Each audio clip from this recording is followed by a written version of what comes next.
शांति। चारों ही सब्जेक्ट में समान के अनुभवी स्वरूप बन अनुभव की अथॉरिटी को कार्यों में लागाओ।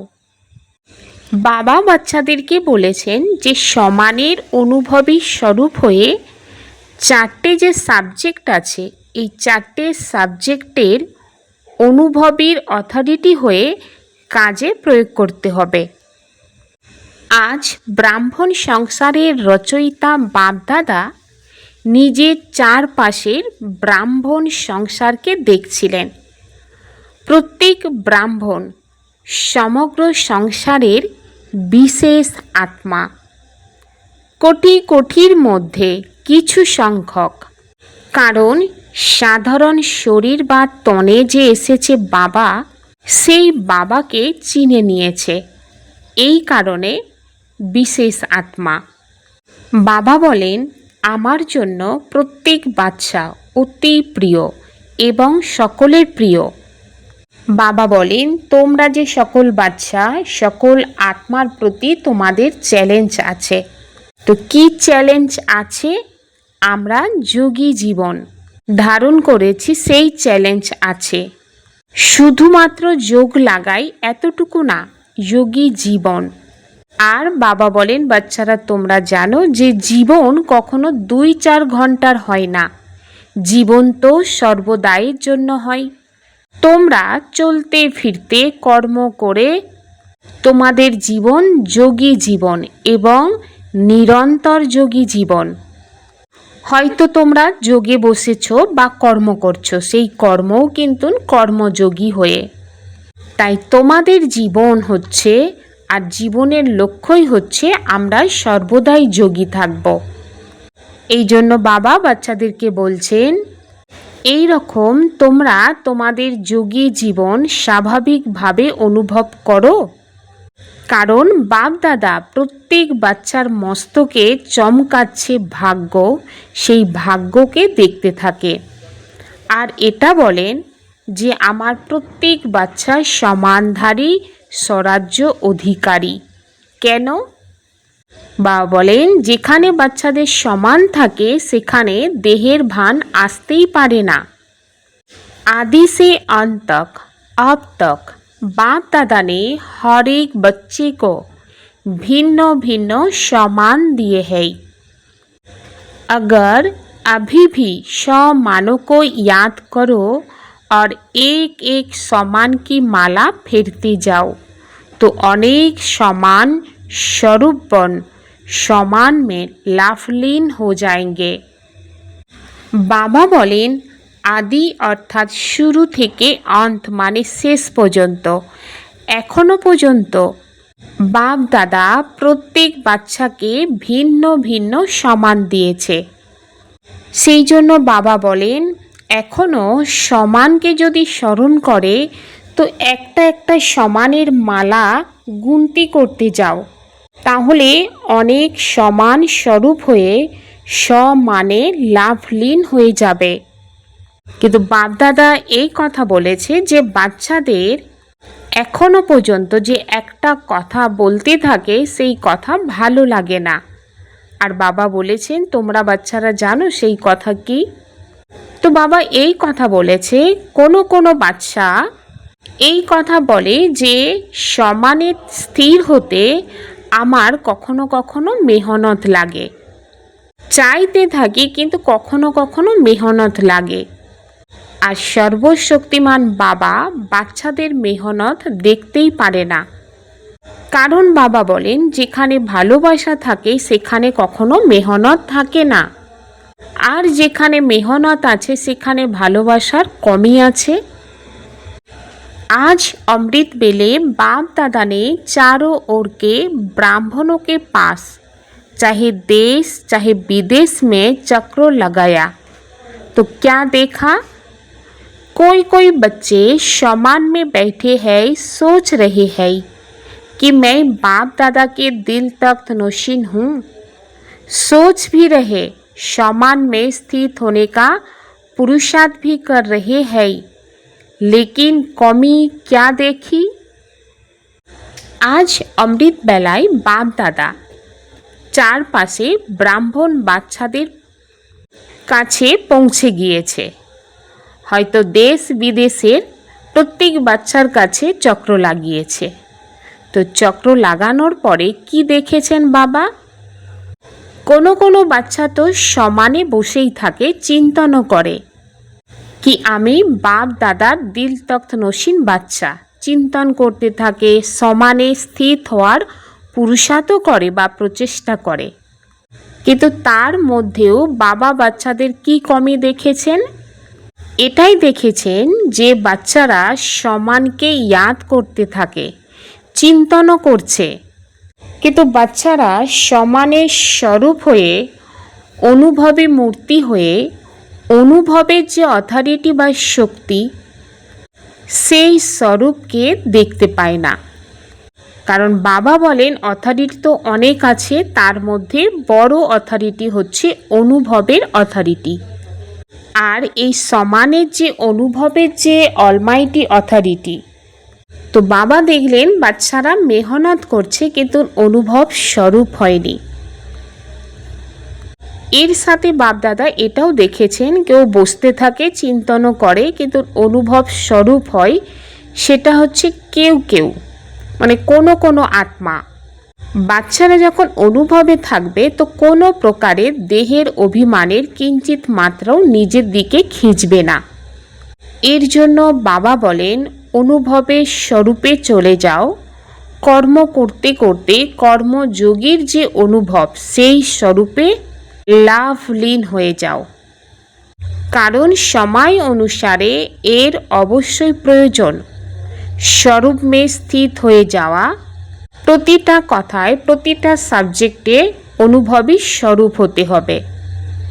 সেটা জ্ঞানে হতে পারে, যোগ, ধারণা, সেবা, এই যে চারটে সাবজেক্ট, এই চারটে সাবজেক্টে অনুভব স্বরূপ হতেই হবে বাচ্চাদের। কারণ বাচ্চারা যখন অনুভব স্বরূপ হয়ে যায়, মায়া তখন কোনোভাবে বাচ্চাদের হিলাতে পারে না।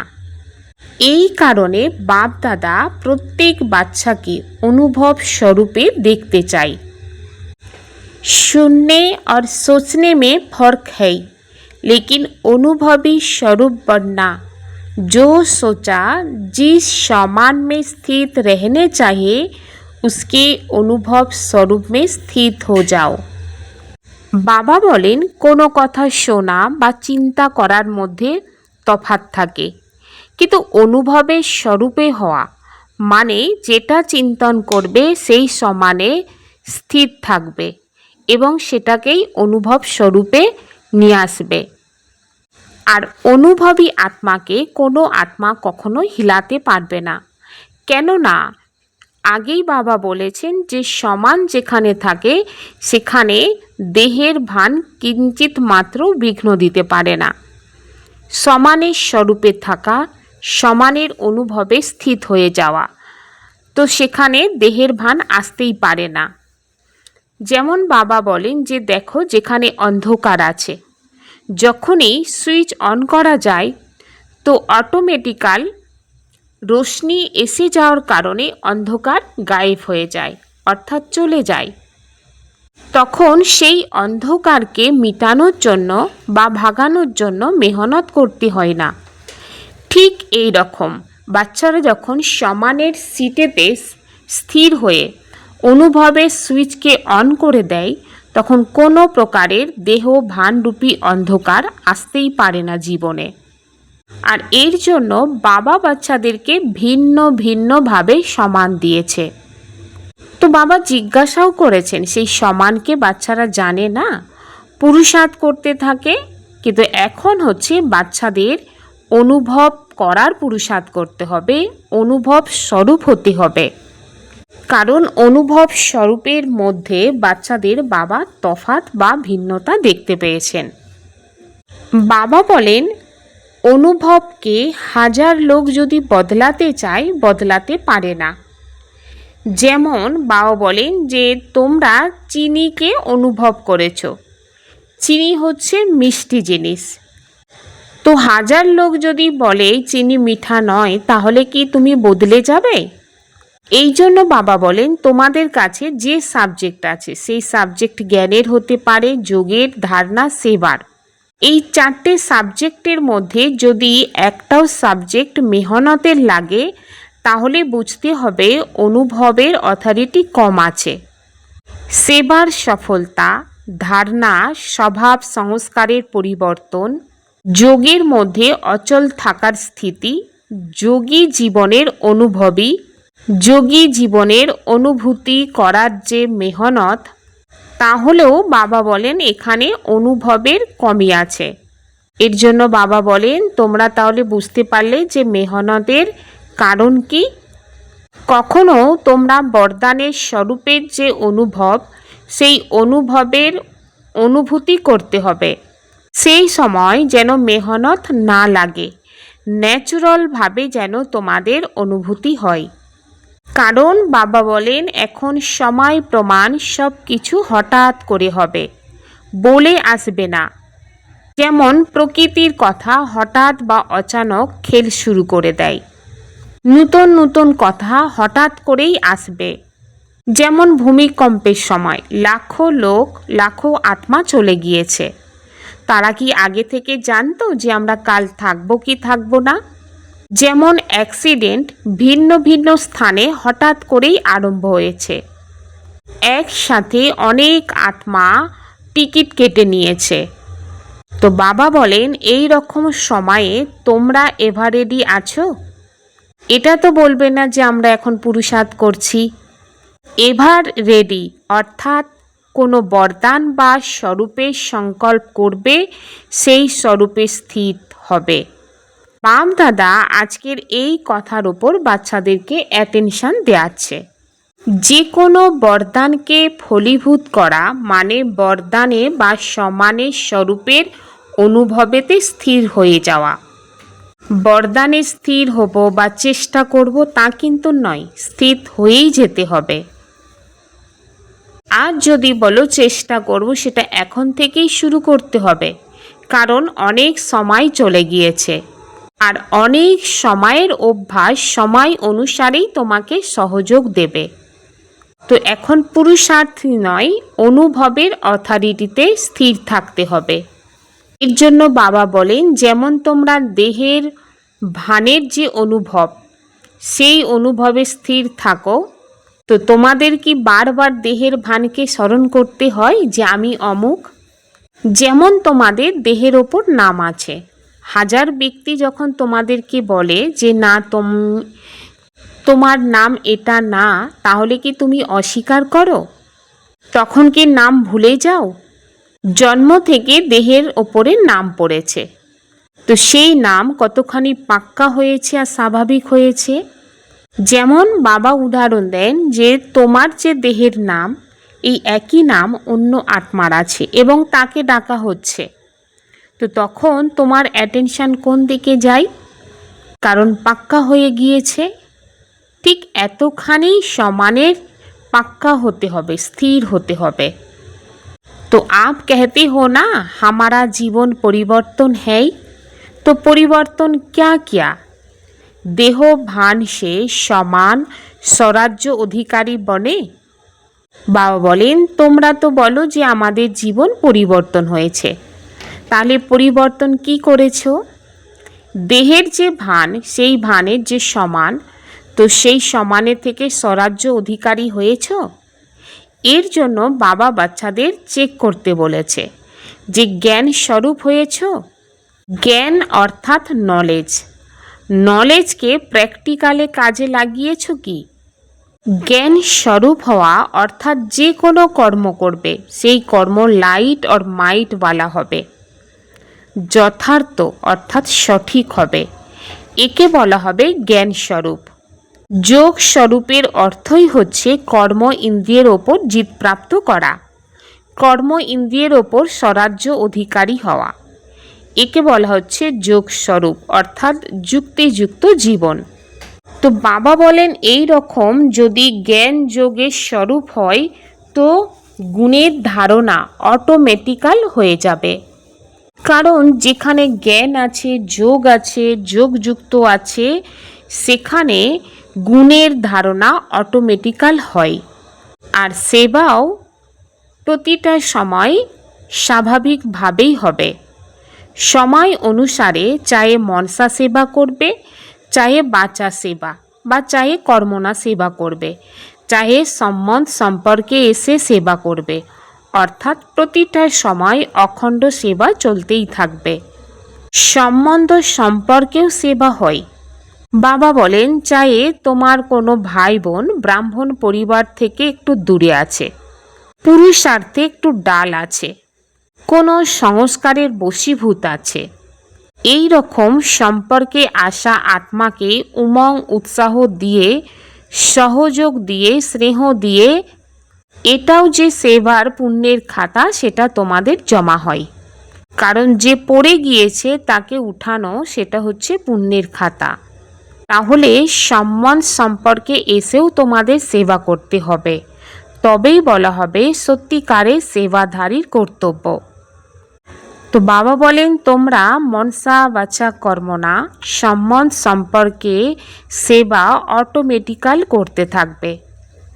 বাবা বলেন, কইবার বাপদাদার দেখেছেন যে সম্মান সম্পর্কে কোনো বাচ্চা যার স্বভাব সংস্কার যেমনটি হওয়ার কথা তেমনটি না, সংকল্প চলে এ তো এইরকম, এ বদলাবে না, এর সেবা করা মানে সময় নষ্ট করা। বা বলেন, এই রকম সংকল্প করা মানে যথার্থ না। এর জন্য এটাও বলেন, যখন তোমরা মানো যে প্রকৃতিও শতপ্রধান হবে, তো প্রকৃতিকে শতপ্রধান বানাতে পারছো, তো মনুষ্য আত্মা যাকে ব্রাহ্মণ বলা হয় সে সংস্কারের বশে আছে। যখন প্রকৃতির সংস্কার বদলানো চ্যালেঞ্জ করতে থাকো প্রকৃতির পুরুষ, তাহলে তোমার সম্মান সম্পর্কে এসে সে তো অবশ্যই বদলাবে। সত্যিকারের সেবাধারী নিজের সেবার পুণ্যের কামানোর জন্য শুভ ভাবনা, শুভ কামনা অবশ্যই রাখবে। এ তো এইরকম, এ তো বদলাবে না, বাবা বলেন এটা শুভ ভাবনা নয়। তো সত্যিকারের সেবাধারী মানে শুভ ভাবনা অবশ্যই দিতে থাকবে আর পুণ্যের খাতা জমিয়ে নেবে, সেবাতে সহযোগ দেবে, একে বলা হবে সত্যিকারের সেবাধারী আর পুণ্য আত্মা। তো এর জন্য বাবা বাচ্চাদেরকে বলে নিজেদেরকে চেক করো যে আমার কতখানি সেবা করার উমং উৎসাহ আছে আর আমি কতখানি অনুভবের অথরিটি হয়েছি।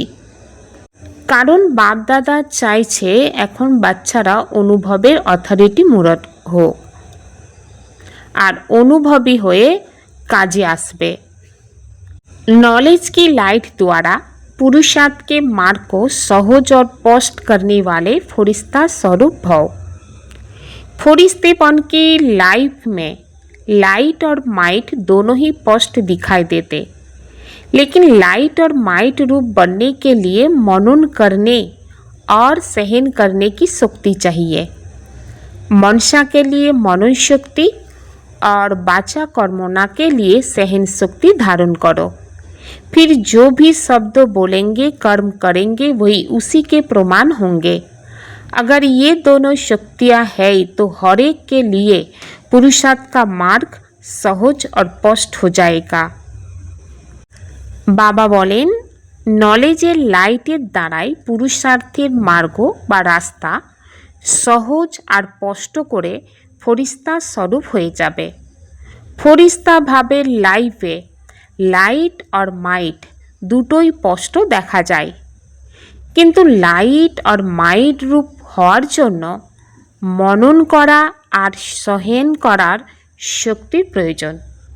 मनसार জন্য मनन शक्ति और बाचा कर्मनार জন্য सह्य शक्ति धारण करते होबे। तारपर जे शब्द बोलबे, जे कर्म करबे ता सेई अनुसारेई होबे। यदि এই উভয় শক্তি থাকে তবে প্রত্যেকের জন্য পুরুষার্থের মার্গ বা রাস্তা সহজ আর স্পষ্ট হয়ে যাবে। ব্যর্থ बोलना अर्थात अनेकों को डिस्टर्ब करना। বাবা বলেন ব্যর্থ বলা মানে অনেক আত্মাকে ডিস্টার্ব করা। सदा अचल अडोल एग्र स्थिति का अनुभव करो। सर्वदाई अचल अडोल और एग्र स्थितिर अनुभव करते हबे। तोमरा बाच्चारा मास्टार प्रकृतिर प्रति प्रकृतिर এই খেলা দেখে উৎফুল্ল হতে থাকো। প্রকৃতির চাঞ্চল্য দেখাক বা সুন্দর খেলা দেখাক, উভয় ক্ষেত্রেই তোমরা প্রকৃতিপতি আত্মারা সাক্ষী হয়ে খেলা দেখে থাকো আর আনন্দ নিয়ে থাকো। ঘাবড়ে যাও না তোমরা। সেই জন্য বাপ দাদা তপস্যার দ্বারাই সাক্ষী ভাবের স্থিতির আসনে অবিচল অনর স্থির থাকার বিশেষ অভ্যাস করাচ্ছেন। ওম শান্তি।